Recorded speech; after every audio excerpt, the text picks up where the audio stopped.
nosso podcast Podfly. Eu estou hoje aqui, claro. Gente, eu estou me sentindo assim... Ai, nem sei como, assim, me expressar com o que eu estou sentindo dessa alegria de ter aqui Carol Bazo! Gente, eu não acredito! Finalmente, né, Raquelzinha, a gente conversando no WhatsApp, chegou o dia. Cheguei em Boston. Não, eu estou me sentindo, né? Gente, Carol Bazo no meu podcast! Que honra, gente! Podfly, estamos inaugurando, porque... Hoje tem aí, é o nosso logo, Carol, e você está inaugurando o nosso muito logo. Bom. Seja que honra. muito bem-vindo. A honra é toda minha, misericórdia, a honra é toda minha. Eu tenho, assim, palavras para expressar. Quando nos falamos no telefone, eu falei, minha filha já falou. Já contou. Já contou. Os bastidores. Os nossos filhos, né? E eles são bênçãos, né? Então, seja muito bem-vinda. Muito obrigada. É um prazer pra mim tê-la aqui, uma honra. Que eu tô assim, gente, não posso chorar. Então, quem é Carol Bazo? Nossa. Quem é? Você já me começa com essa pergunta que a psicóloga perguntou uma vez pra mim. Quem é você? Falei, meu Deus! É uma pergunta que às vezes a gente pensa que é simples, mas não é profunda, né? Vou falar o basicão pra quem não me conhece, tá? Eu tenho 33 anos, sou nascida no Ceará, mas me criei em Recife. Hoje eu moro no interior de São Paulo, na cidade de Montemor. Sou casada com o Ângelo, tenho 2 filhos por vias de adoção, o Miguel e o Gabriel. A gente vai entrar no 4º ano que eu sou mãe por meio da adoção. Trabalho ajudando meu marido na igreja, né? A Igreja Convergência, lá em Montemor. Trabalho no mundo da teologia, com a Escola Convergência, que é uma escola de teologia online que a gente tem. Produzindo conteúdo na internet. Sou professora de História da Igreja. Uma forma, assim, que eu me definiria no mundo da teologia, né? Sou professora de História da Igreja, mas gosto muito de lidar com o assunto de teologia de forma geral, assim, uma forma mais básica. Então, mais ou menos por isso aí. Sim, foi isso que me chamou a atenção sua, quando, assim, eu te vi, né, aí nas redes sociais. E... eu me apaixonei por você, eu falei, gente, que mulher de Deus é essa, né? E do jeito que você expressa. Na realidade, que eu vi um vídeo seu há algum tempo atrás, falando sobre a história da igreja. Você estava até de cabelo curtinho. Sim. E na realidade foi até meu marido que estava ouvindo. Aí eu achei interessante e a minha admiração é a paixão, como você fala, sabe? Assim, é impactante. Então, assim, foi o que me chamou a atenção, assim, quando eu te conheci. Mas eu falei, gente, quando também te vi lá falando sobre que vai ser o nosso tema, que eu gostaria que nós tratássemos aqui sobre a mulher e a teologia. Sim. Né? Hoje até que não tanto, mas um tempo atrás, né? Talvez alguns anos atrás, a teologia para a mulher não era assim.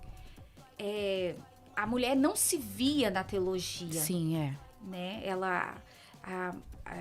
Eu lembro da minha adolescência, que eu vim de um meio pentecostal e também, assim, passando... A mulher, ela não tinha aquele interesse tanto pela teologia, era mais para o quê? Para o pastor, para o líder. Na realidade, quem era o pastor, né? Se a pessoa estivesse fazendo teologia, é porque ia ser pastor. Sim. E o que você diz, Carol, sobre a mulher e a teologia? Então, a minha experiência em relação a isso, eu até fiquei surpresa quando algumas coisas explodiram na internet, tanto YouTube quanto Instagram, que as pessoas começaram a me ver como referência nisso aí, mulheres e teologia. Sim. E eu ficava até meio assim, nossa, mas será? Eu até entrei na crise, gente, mas eu não sou teóloga, eu não fiz graduação em teologia, por exemplo.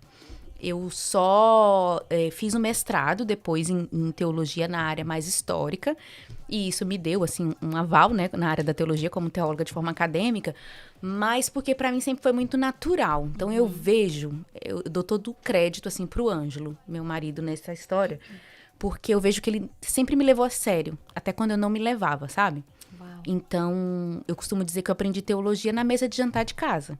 Então, aquilo que ele ia aprendendo, ele ia compartilhando comigo de forma muito natural, né? Nada de dar aula, assim, mas sempre era conversa em casa, até com amigos, ele ia conversando e tal. E um testemunho que eu conto é que eu sou formada em jornalismo e comecei a dar aula de história da igreja no nosso seminário lá, que é um seminário livre, independente, totalmente livre. E eu comecei a estudar sozinha a história da igreja, lendo os livros e ajudando, dando aula basicão de história da igreja. Fiz isso por 9 anos. E usando muito recurso de livro e internet. E chegou uma hora que eu precisava decidir na minha vida ministerial para que lado que eu ia seguir. Aí eu pensei, abandono isso ou invisto? Aí eu senti a necessidade de avaliar meu nível de conhecimento, onde que eu tava, assim. Porque eu tinha esse temor de ser uma professora ruim, né? De estar ensinando errado, linhas e tal. Achei um seminário para eu estudar e, para mim, um dos melhores do Brasil. Consegui passar na prova e tal. E quando eu cheguei para a primeira aula, eu cheguei muito nervosa, assim. Porque a maioria eram pastores, mais velhos. E eu ficava assim, gente, será que eu vou entender? Porque eu não fiz teologia formal, né? Eu não fiz uma graduação em teologia e não fiz um seminário super sério. E eles começaram a conversar, o professor começou a dar aula e eu tava entendendo. Assim, não vou te dizer que eu entendia 100%, sim, mas assim, eu tava entendendo.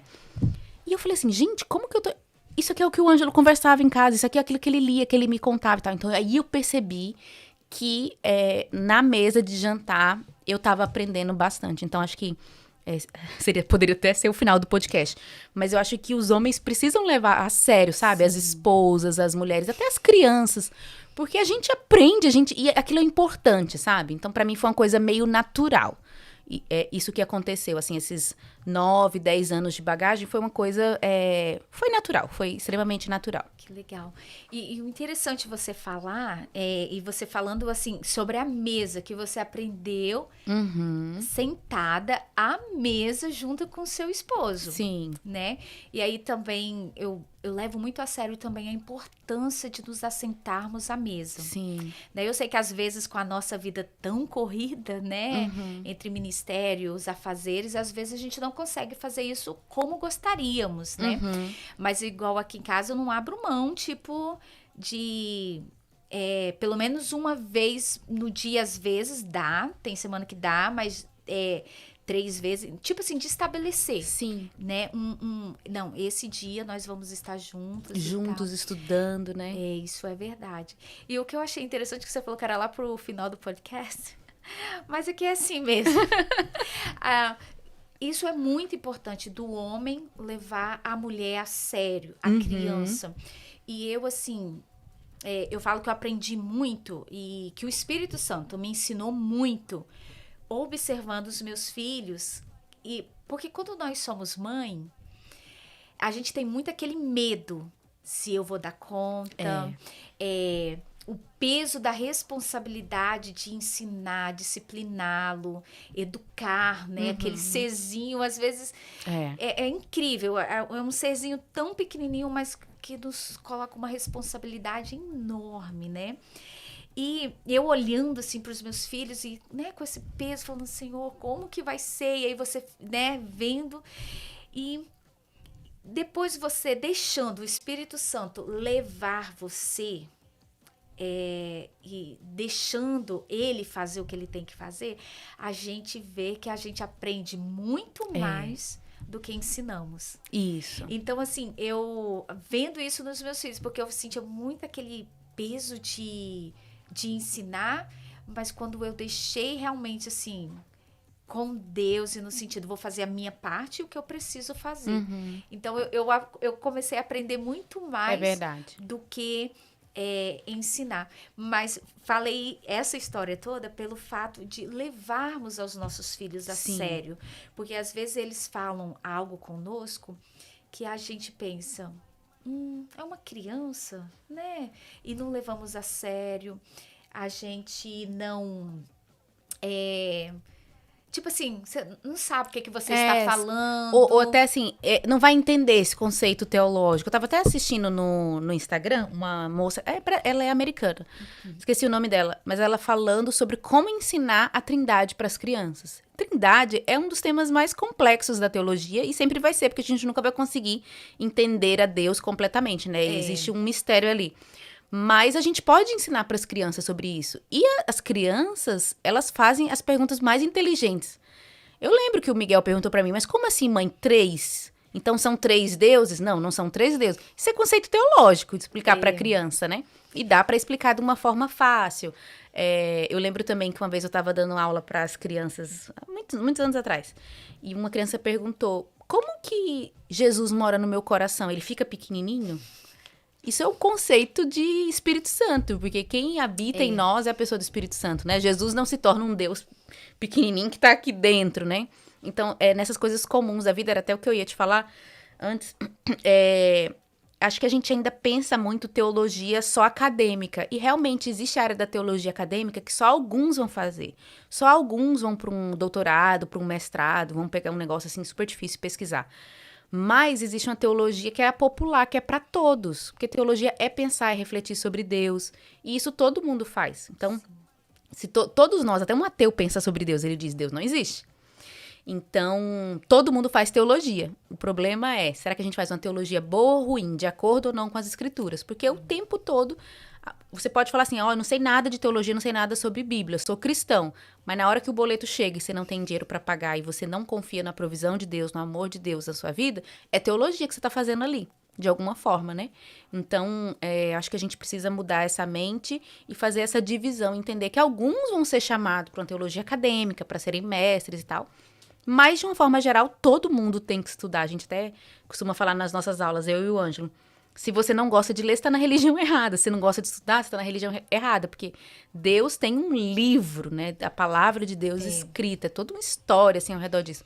Não acho que todo mundo vai ser super erudito. Todo mundo vai ser, sei lá, dedicado aos livros. Não. A religião cristã é para todos, né? O que Jesus tem para nós, até o seu Zezinho da feira, que não sabe ler direito, ele vai conseguir acessar como um cara que é doutor, que fala grego, né? Então, acho que tem essa área que a gente precisa entender da teologia simples, do dia a dia. Eu acho que é aí, Carol, que a mulher, às vezes, afasta um pouco, né? Por pensar nessa profundidade, que é a teologia, mas se você quiser aprofundá-la, né? Mas a gente não pensa como essa teologia aí. Isso. Sabe, que é bem legal o que você falou. A teologia do dia a dia, de você falar pro seu filho, essa coisa. Então, eu acho que esse é o medo um pouco da mulher, sabia? Sim, não, eu uma vez estava numa igreja e um rapaz chegou pra mim e falou assim, Carol, puxou a esposa de lado, falou, Carol, ajuda ela a gostar de teologia. E eu, super constrangedor, assim. Coitada, tipo, ela não gosta. E aí, eu até fui conversar com a moça e ela falou, meu marido comprou esse livro pra mim. Era um livro super denso, sabe? Teológico, histórico também. Eu falei, acho que o problema tá com ele.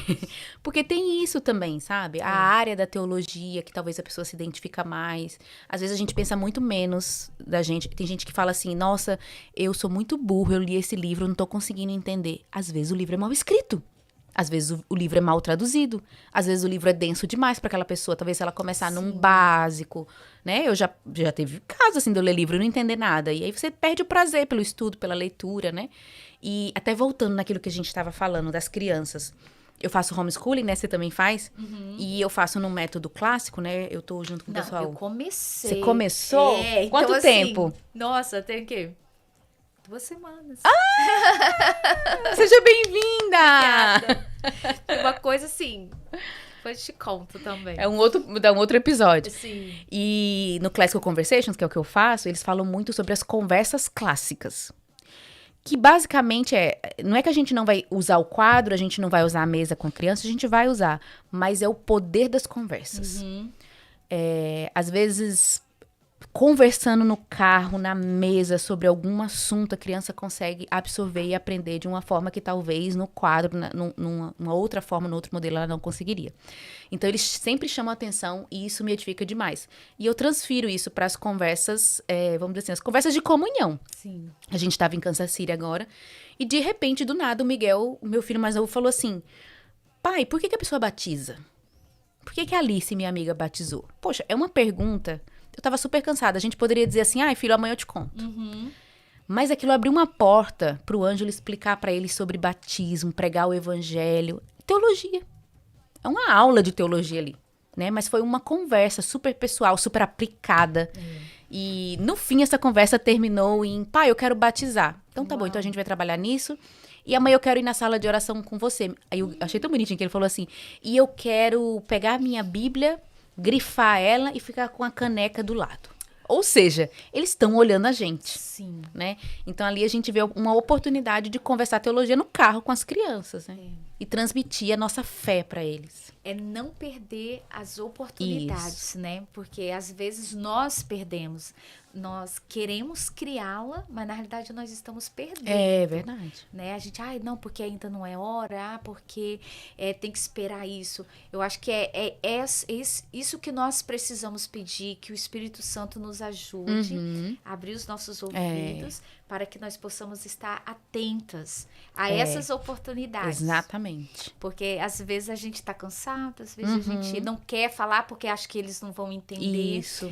E isso é uma ignorância nossa, né? E às vezes também a gente não sabe, né? Também. E que oportunidade que é pra gente ir na Bíblia, perguntar para um pastor, para um discipulador, né? Qual a importância do batismo? Por que batiza mesmo? Por que é água? Por que mergulha? Né? Então, essas coisas simples da vida puxam. E são oportunidades da gente estudar também, né? E hoje também, tipo assim, tem como que eu posso dizer?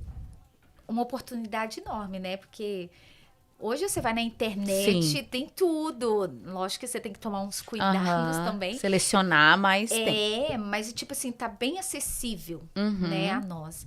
Mas assim, voltando sobre a mulher, que tipo é uma coisa que eu acho que começou um pouco em mim, assim, mas esse despertamento, não só por causa do ministério, mas quando eu passei a realmente fazer meus devocionais frequentes. Sim. Não é aquele devocional, tipo, um dia, fale uma semana. Então, ali me despertou, sabe? Porque às vezes a gente, como falando querendo estudar teologia, mas a gente nós mulheres, né? Tipo, às vezes é 8 ou 80. Se não for pra me estudar, tipo, na faculdade, eu não vou. Se não for pra me estudar com um teólogo, eu não vou. Apesar de que hoje tem muitos cursos, né? Que online, nem a escola, Convergência e muitas coisas aí. Então, assim, eu acho que a gente precisa começar nessas pequenas coisas. Começando com os nossos devocionais. É verdade. E que poder tem, assim, aquele pouquinho, estudando um pouquinho da Bíblia. Lê a Bíblia toda, do começo ao fim, sabe? Dali vão surgir tantas perguntas e a gente vai correndo atrás e vai aprendendo, vai crescendo. Muito legal isso que você falou, né? Porque às vezes tem mulheres que é isso mesmo. Ou é nada, ou é tudo. E esses pequenos passos vão realmente alimentando a gente na fé, né? Isso. Comendo da palavra. Isso, vão nos alimentando, vai dando força, né? Pra você subindo o degrau, né? Do conhecimento. Então, assim, o meu desejo é que as mulheres, sabe, Carol, despertem para esse novo. Eu diria que não sei se eu poderia dizer, mas esse novo de Deus para as mulheres. Sim. Sabe? Despertarem para a teologia. E o John Piper, né? E você, que teologia fraca produz mulheres fracas. Produz mulheres fracas. E eu não sei se eu posso me atrever, mas gostaria que você me ajudasse ou me corrigisse. Que também eu acho que evitaria muita confusão da igreja, você não acha? Ai, acho, com certeza. Se a mulher se aprofundasse mais um pouco aí. Total. Eu vejo em algumas igrejas vários problemas práticos, porque as mulheres não são, vamos dizer assim, alimentadas. E eu não vou colocar a responsabilidade no pastor, porque também existe... Todo mundo tem sua responsabilidade, né, no corpo de Cristo. Então, o pastor de alimentar o rebanho, mas também individualmente da gente correr atrás, se alimentar do Senhor. Então, na nossa igreja mesmo, eu tenho essa preocupação com o ministério de mulheres. Já vi igrejas que, por exemplo, no púlpito é uma palavra, no chá de mulheres é outra. Uau. Né? Então, essa dificuldade de alinhar o púlpito com as outras áreas da igreja. Às vezes, não é nem por maldade, é por falta de entendimento mesmo. As mulheres não conseguiram captar o que o pastor está pregando. Como que eu aplico isso na minha vida? Sabe? Eu já vi igrejas que o pastor tem um direcionamento, uma boa teologia, uma boa pregação e tal. E no chá de mulheres, aquilo ali se torna legalismo. Uai, o que aconteceu? Aquela palavra que foi pregada, quando foi aplicada, foi desvirtuada. Não, e eu não tô nem julgando, assim, a intenção. Às vezes é por falta de conhecimento mesmo, de crescer no evangelho, no entendimento do evangelho. Porque essa parte da aplicação é muito séria. E esse é o benefício que eu acho da gente ter mulheres na teologia.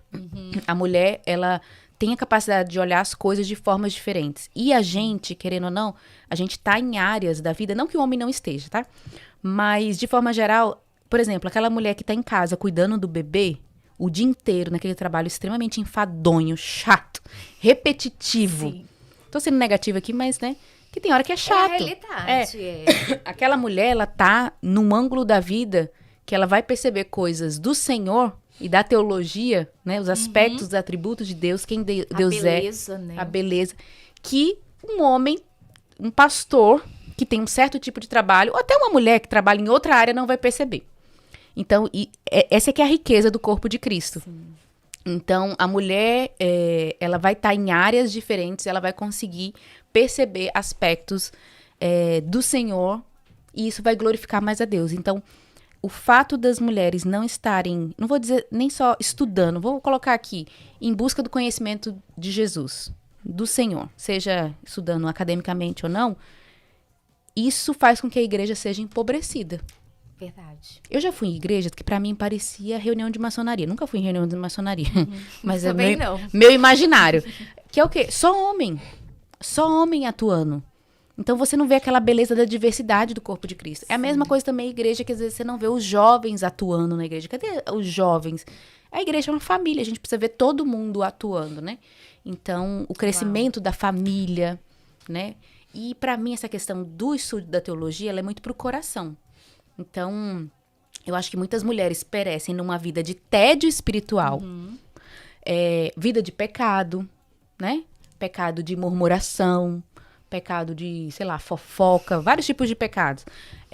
Eu tenho visto muito isso, tédio e pecado, por falta do conhecimento de Deus. Então, para mim, essa jornada de estudo, ela não deve ser só acúmulo de conhecimento, ela tem que ser, eu tô numa jornada de conhecer uma pessoa. O Ângelo fala muito essa frase, que eu nem sei se é dele, se é outra pessoa. A paixão encontra caminho. Isso é verdade. O Ângelo nunca fez faculdade, nunca nem terminou direito à escola. Nem eu nem ele, a gente teve investimento intelectual na nossa vida por parte da nossa família. A gente não veio de um contexto assim. Como que a gente começou a estudar? Paixão. Sério? Paixão. Uau. Convertemos Jesus, apaixonamos, e aí eu quero descobrir mais. Aí compra um livro, compra outro, ouve uma pregação, ouve coisa na internet, vai. É paixão. Não foi pela via da intelectualidade em si. E a paixão faz nos separarmos um tempo. Isso. Né? Porque vamos pensar quando estamos namorando. Você quer ter o tempo com o seu namorado, você quer ter o tempo com aquela pessoa que você ama. Então, nossa, falando sobre paixão, isso é uma verdade. Você passa, quando você se apaixona, você passa a ter tempo. Né? E faz o tempo, né? E você falando sobre a mulher lá, né, no trabalho, fez me lembrar quando as minhas meninas são 2 anos de diferença. Então, tipo assim, tive 2 babies e imagina, sozinha aqui, tive uma pessoa que me ajudou, mas só num período, tipo, do resguardo, mas né? Depois era só eu. Então, assim, aí ensinei a minha menininha a subir na cama pra trocar a fraldinha e tudo. E você falando desse tédio, dessa coisa, eu senti assim, Deus, o que eu tô fazendo pro Senhor? Eu tô presa. Não via este meu trabalho ali, servindo a minha casa, os meus filhos, como se eu estivesse servindo ao Senhor, sabe? Eu não conseguia ver nenhuma beleza ali e só via o quê?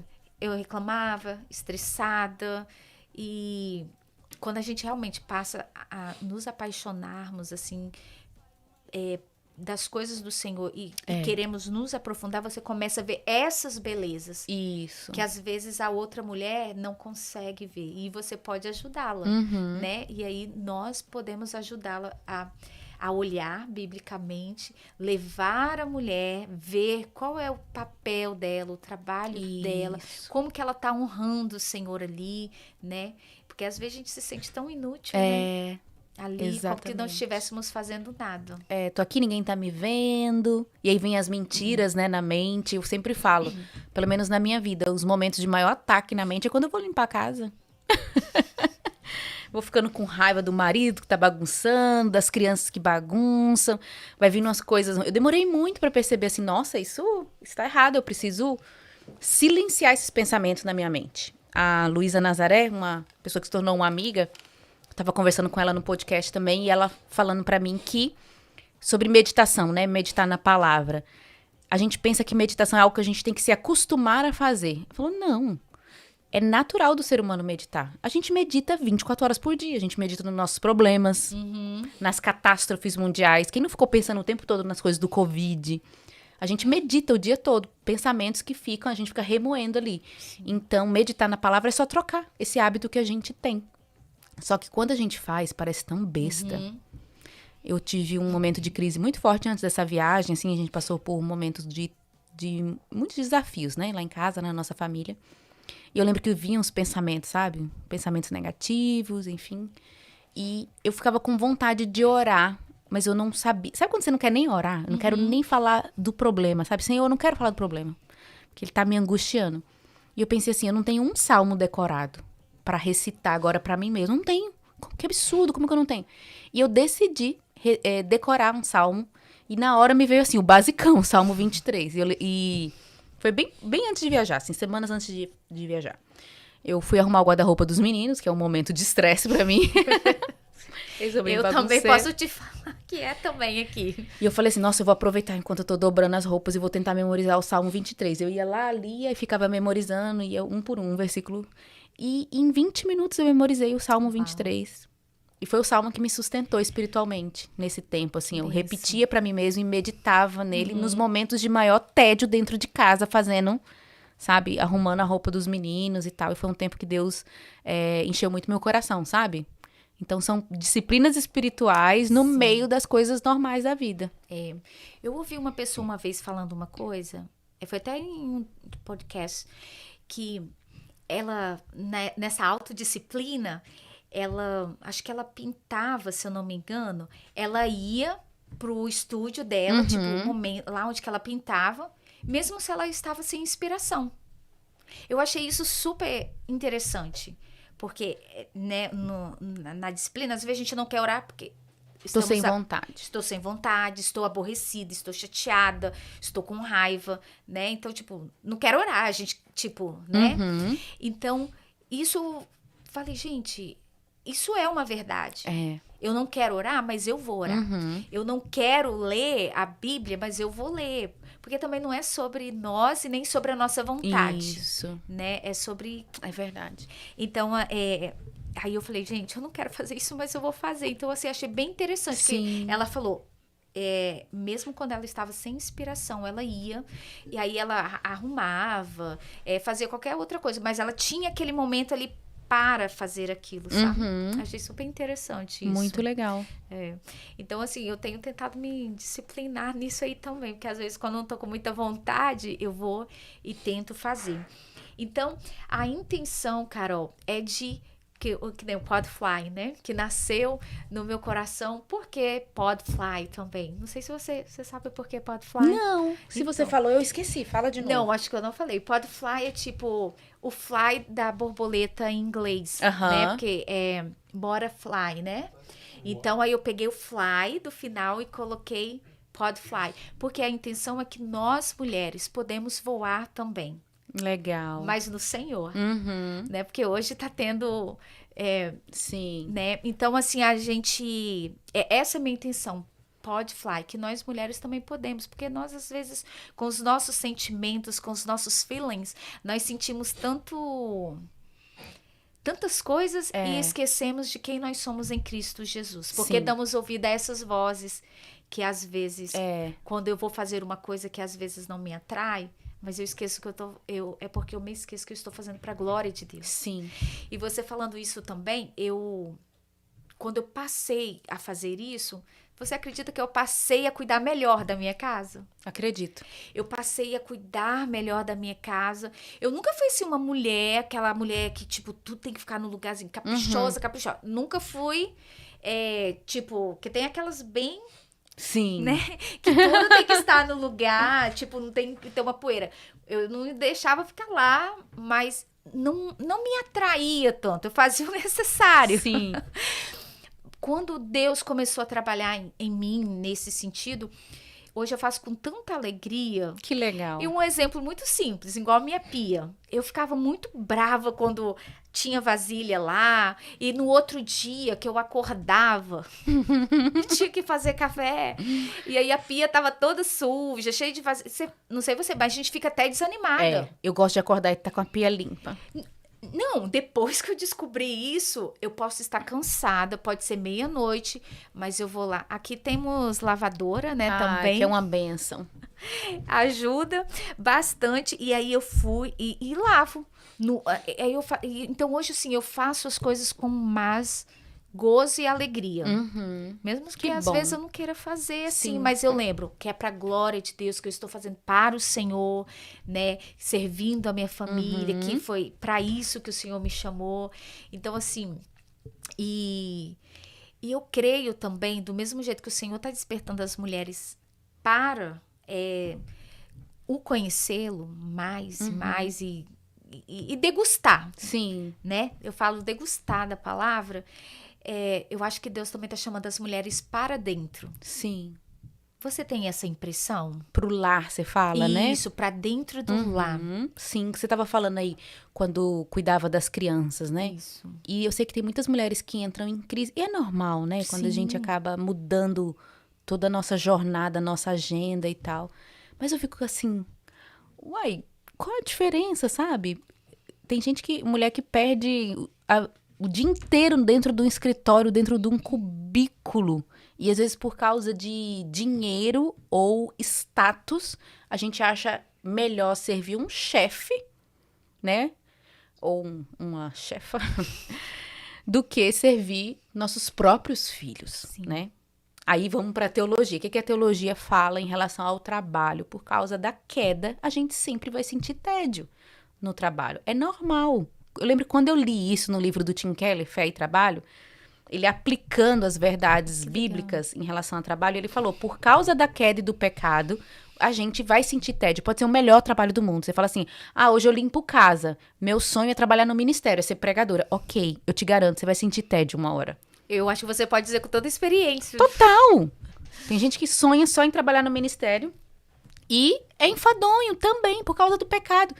E também lembro do meu amigo Igor Miguel, que uma vez pregou numa conferência nossa, e ele falou assim, sucesso profissional é um conceito pagão. Sucesso não, perdão, satisfação profissional. Não existe isso, satisfação é em Deus pra nós. Não existe esse negócio, a profissão que vai me satisfazer. Não, é Deus que nos satisfaz em qualquer circunstância, sendo mãe, sendo missionária, sendo empresária, Deus que organiza tudo isso, né? Em qualquer lugar que eu esteja, Deus vai me dar satisfação. Então, quantas vezes a gente sente tédio como mãe, mas na verdade esse tédio é por causa do pecado e porque a gente não tá encontrando o Senhor.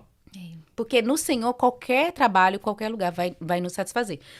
Mas eu sinto isso também, que Deus está fazendo uma reforma na igreja brasileira, chamando as mulheres para esse que é o lugar importante. Sim. Esse é o maior investimento da vida, sabe?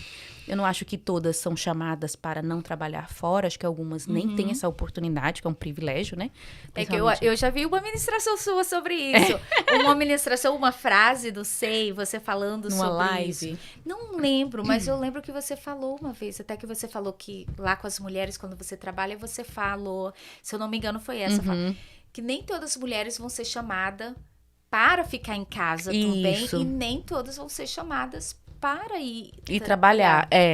Eu fiz uma live que eu tava meio brava naquele tempo, porque eu sou super a favor desse movimento, porque eu acho que é um movimento do Espírito Santo, sabe? De chamar para aquilo que é importante, Sim. A mesa, a casa, os filhos. Eu acho que o maior investimento da nossa vida é em pessoas. E aí, nossos filhos, sabe? Que eu seja uma péssima profissional na rua, que eu não seja aprovada em mestrado, enfim.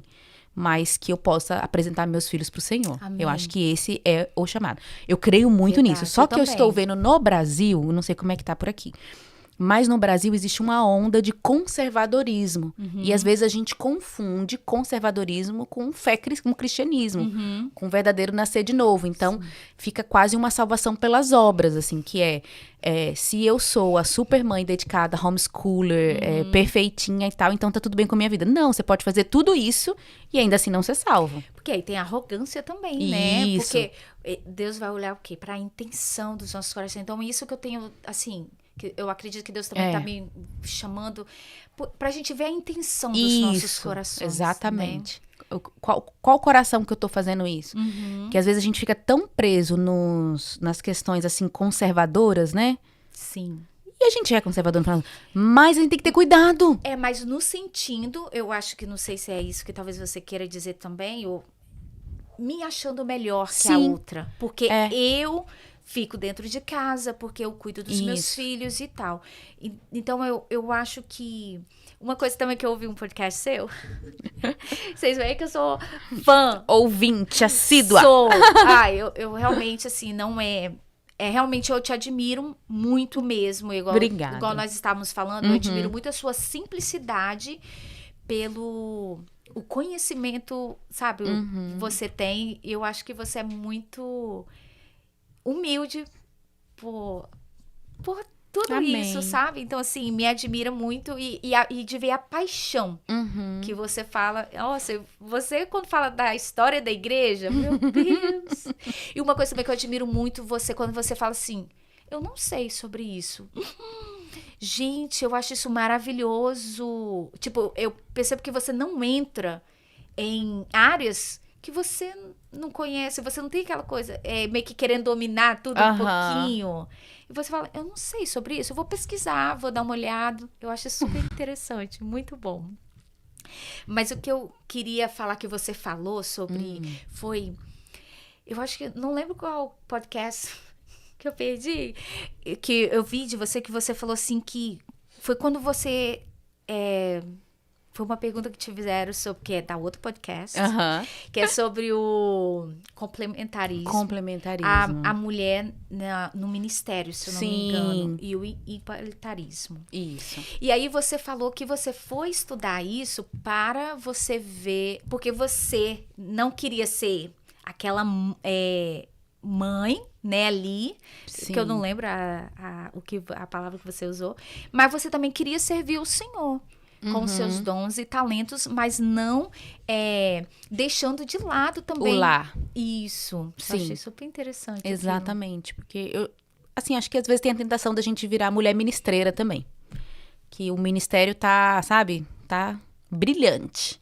Mas em casa o negócio tá caído, assim. Então, eu sempre tive esse temor, assim, porque eu tive mulheres ao meu redor. Não é algo que, assim, eu me glorio, não tem a ver comigo. Mas eu tive mulheres ao meu redor que foram exemplos, assim, de mães, de esposas. Porque às vezes a gente fala muito da maternidade. E realmente, é incrível, tem que falar mesmo. Mas, por exemplo, eu tive exemplos ao meu redor de mulheres que foram boas esposas. Sabe? E, então, isso foi um marco, assim, pra mim. Eu falei, não, essa área é algo assim que a gente precisa. Não valorizar tanto o ministério, a questão pública, que pra mim ainda é um desafio, porque as coisas começaram a crescer na internet, assim, cresceram muito rápido, principalmente na pandemia, e se torna, tipo, uma entidade pública, né? E a gente tem que sustentar aquilo, e querendo ou não, a gente trabalha com a internet, a gente trabalha, nosso trabalho vamos dizer assim, no marketing digital também, mas ao mesmo tempo... A gente tem pedido muita sabedoria a Deus, assim, de como sustentar isso para não sacrificar a família nesse altar, assim, né? Sim, que é um desafio. É um desafio. É um desafio de manter a família, assim, como prioridade. E isso exige sacrifícios importantes, assim, né? Em termos, às vezes, ganhar menos dinheiro, trabalhar menos, que tem a ver com menos dinheiro em casa. Talvez viver vida mais simples em alguns aspectos para ter tempo em família. Porque tudo se resume a tempo. Tempo e dedicação, né? Por exemplo, quando eu optei pelo homeschooling, foi um grande sacrifício. Tem gente que não entende muito por que eu não ministro fora. Eu não tenho agenda fora. Eu ministro pouquíssimo, mas Hoje tem a ver com as crianças. Falei, gente, eu tenho um filho, eu não posso estar final de semana fora, todo final de semana fora. Meu marido já faz isso, né? E ele até diminuiu radicalmente para estar com as crianças. Eu faço homeschooling, minha manhã toda é dele, 100%. Então, são sacrifícios que a gente faz e que talvez meu ministério poderia estar muito melhor, né? Eu poderia estar ministrando em muitas igrejas presencialmente, mas eu optei por não fazer isso. Uau, que lindo. Eu acho, assim, muito lindo, porque é isso mesmo, é o equilíbrio, né? Acharmos o equilíbrio nessas coisas. Eu gosto de dizer que, tipo assim, qualquer área que eu estou precisando agora, meio que trabalhar. E foi isso também que me deu um medo, que eu também, eu acho que eu tava indo muito para um lugar que não era meu. Que eu acho que acontece isso com nós, mulheres, às vezes. A gente quer tanto fazer, quer tanto ser, quer tanto executar. E a gente não pergunta, é isso mesmo que Deus quer de Ou é mim? esse momento, Senhor, que às vezes vai ser outro momento, né? Mas eu acho que quando a gente tá saindo fora da casa, deixando o essencial, eu acho... O Senhor nos puxa. O ponto que eu ia falar, eu falo e esqueço. Eu acho que o ponto é idolatria. Porque eu acho que esse é o maior legado do protestantismo, de Calvino, dos reformadores para nós. Onde estão os ídolos? Porque Calvino falava, né? O coração humano é uma fábrica de ídolos. Sim. Então, às vezes, a mulher fala assim, não, eu estou em casa, eu sou, nossa, mulher piedosa, maravilhosa, mas aquilo pode estar se tornando um ídolo para ela. Que a gente chama de familiolatria. Ela está idolatrando a família. É verdade. E Deus me chamou para amar o próximo. O próximo é o meu filho e o filho dos outros também. Então, esse aí é profundo. Servir só a família, às vezes, é um egoísmo. Minha família, meus filhos, perfeitos, tudo perfeito. Não. Deus nos chamou para servir a família dos outros, a família do meu inimigo também. Sim. Aí tem gente que já é o contrário. Família não existe. É sucesso ministerial, sucesso profissional, finança e tal. Então, onde estão os ídolos? Né? Às vezes o ídolo pode estar em lugares que a gente menos imagina e a gente tem que ficar procurando e confessando pecado e Senhor... Sempre olhando para o coração, né? E procurando, isso é verdade. Porque a gente olhar para isso e buscar dentro de nós é também você desconstruir muitas coisas.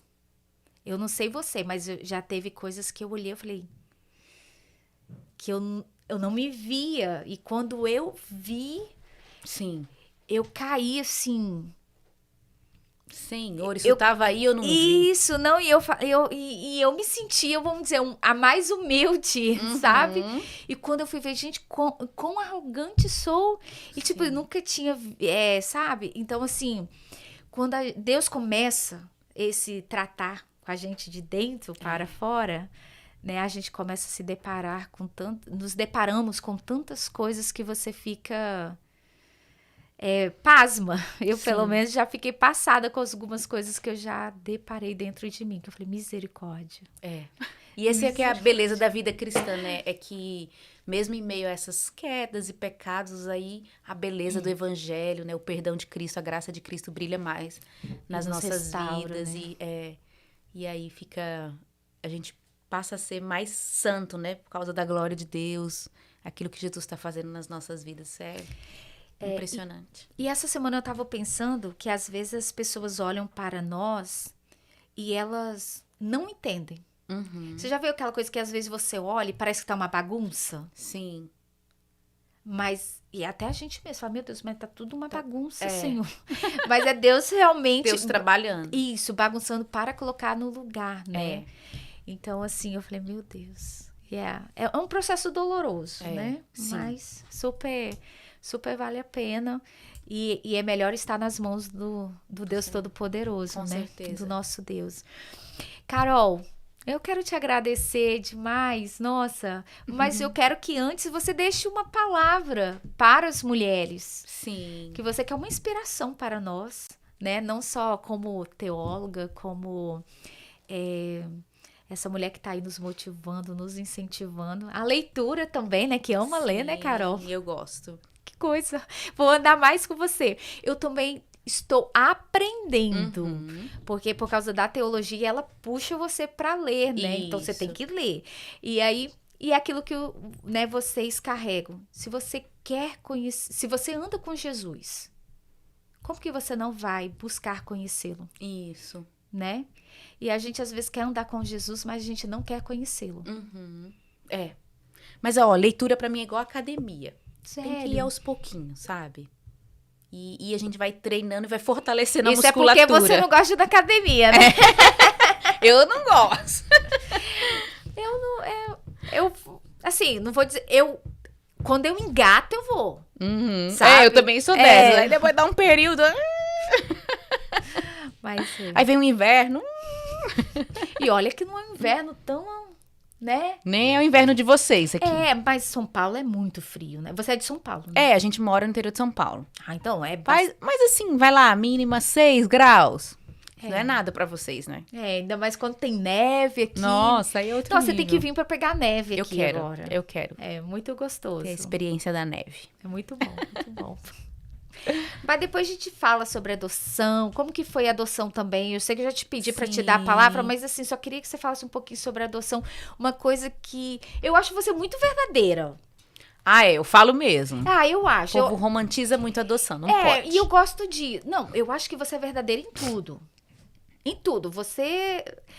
Uma vez eu escutei você também falando um negócio que você é um pouco meio... Tipo assim, a razão não é muita emoção. Mas no foi casamento. Foi uma outra palavra que você usou, eu acho. No casamento? Não lembro em qual situação que você colocou. Ou talvez na espiritualidade, que eu também não sou muito de chorar, aquela coisa eu acho que foi sentimental. Isso. Eu não sou muito.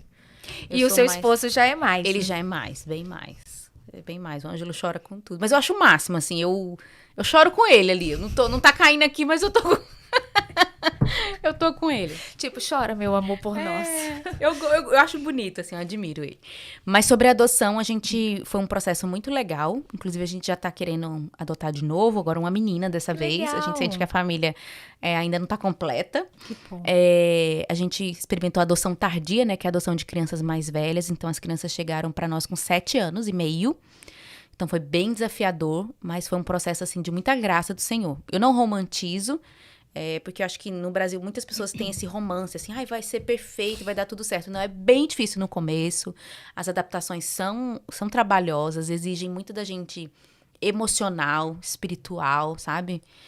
Eu precisei me preparar muito para isso. Eu tive... O sucesso da nossa família teve muito a ver com pessoas ao redor. Sim. Eu acho que não só para adoção, tá? Acho que maternidade e paternidade é algo que a gente vive em comunidade, né? Que a gente tem pessoas que nos sustentam, que nos ajudam. E coisas simples, assim, de você olhar para outra família e dizer, tá, não é só eu não. Porque várias vezes a gente que tem filho adotado tem a tendência de pensar assim, nossa, tá fazendo isso é porque é adotado. Eu olhava assim, ao redor, um monte de família que não era adotado. É coisa de criança. Criança pecadora, tudo bem, ok. Então, isso trazia leveza, né? Porque a gente nunca teve filho, eles foram nossos primeiros filhos. Então, pais de primeira viagem. Então, a gente viveu esse processo aí. Como eu te falei, a gente tá entrando no 4º ano, mas pra mim, parece que já fazem 10 anos. Que legal. Então, foi uma graça de Deus, assim. Eu te confesso que eu não tenho muita resposta, assim. Será que meus filhos são um presente de Deus mesmo? Ou será que a gente fez correto, sabe? No sentido de a gente investiu todo o nosso coração e a gente tá colhendo. Eu não sei. Amém. Mas assim... Eu acho que é isso aí. Porque eles eram muito difíceis. Eles eram entre os mais difíceis do abrigo, da cidade, da escola. Eles não eram crianças fáceis. E hoje eles são amáveis. Mas isso é legal também. Tipo, um exemplo. Você foi pelo coração, né? Porque com certeza você sabia do histórico. Sim. Né? E eu acho isso lindo também. A gente foi, assim, em obediência ao Senhor mesmo. Que é um ponto da adoção, que você falou lá da emoção. Eu não tive sinal. Eu não tive palavra de Deus. Eu não tive nada. Inclusive, eu não tive nem paz. Na hora de decidir, eu não tive. Mas eu lembro que o Ângelo falou assim, meu bem, a gente traçou um perfil de criança que a gente entende em sabedoria, que é o correto da gente adotar, porque na adoção você escolhe, o que é algo bem difícil. Né? Você escolhe o perfil da criança, a idade, se tem doenças tratáveis ou não. Por exemplo, criança com paralisia, com AIDS, enfim. A gente traçou um perfil. E quando surgiu a oportunidade dos meninos, que eles ligam pra gente e falam, tem essas 2 crianças aqui, tá dentro do perfil. Não tinha nada que dissesse não, objetivamente. Tipo, não. A única coisa que eu não tava sentindo. Tava sentindo. Mas a gente não foi criado por aquilo que a gente sente. Eu não posso confiar nas minhas emoções. Né? Então, aquele povo que fala, né, vai pelo coração. Então, acho que... Eu sei que tem gente que recebe sinal, Sim, recebe paz, se apaixona à primeira vista. Mas comigo não aconteceu. E o meu testemunho não aconteceu e o amor veio. Uau. Mas eu confiei. Eu lembro de uma oração que eu fiz. Senhor, eis-me aqui. Se essa é a tua vontade, eu vou. Eu amei eles no sentido assim, eles eram muito legais desde o momento que a gente conheceu, a gente gostou deles e tal. Mas eu não senti aquela paixão, não senti nada avassalador. Eu até, hoje em dia, eu comento, né? Eu tinha evitado de comentar isso, mas depois porque eu também não quero expor muito eles. Mas quando eu conheci eles, eu não achei eles bonitos, por exemplo. Mas isso é normal, pode ficar tranquilo. Exatamente. Depois eu descobri, porque são romantizações. Tem gente que nasce o bebezinho e fala, não, que bebezinho feio. Meu filho, eu falava assim, toda toda mãe acha o seu filho a coisa mais linda do mundo. E eu não estou achando, logo eu não sou a mãe deles. Não, eu pensava mas isso assim. Preocupa não. Isso acontece. E depois passa, hoje eu acho eles lindos. E na adolescência, então? Gente, eu olhava pro meu filho assim, sabe? Entre lá os 11, 12... É aquela hora que vai esticando a criança. Fica esquisito, né? Gente, eu olhava pra ele, eu profetizava, né? Eu falava, meu filho, você tá lindo. Mas eu, Senhor, passa. Oh, Deus. Que eu não traumatize essa criança. Porque a minha vontade é falar, meu filho, o que tá acontecendo com você? Que misericórdia. É normal, são processos. São processos, depois eles ficam coisa mais linda, né? Não, mas tá um gatão, tá né? Um Você gatão, conheceu? tá. Gente, misericórdia, tá um gatão, meu filho. E assim, mas teve um processo, E são romantizações, assim. E é legal que você vai descobrindo isso na comunhão. Você vai conversando com pessoas que vão passando esses mesmos processos e falam, tá tudo bem. E na realidade, a gente já tava terminando, eu voltei. Mas tipo, quando você falou lá que os filhos é nosso, nisso aí também. Porque às vezes a gente não realmente partilhamos a verdade com a outra. Sim. Sabe? Tipo, Carol, é assim mesmo. Pode ficar tranquila. Eu também já vi meu filho, vi que ele era feio, assim, né? Achava ele feio. Então, tipo assim, quando você falou, é sobre nós. Não é sobre a minha família, sobre o meu filho. E olha que engraçado. Eu adoto todo mundo como filho. Só que aí o problema, a minha personalidade, eu também quero chamar a atenção deles como filhos. Aí não é muito legal, né?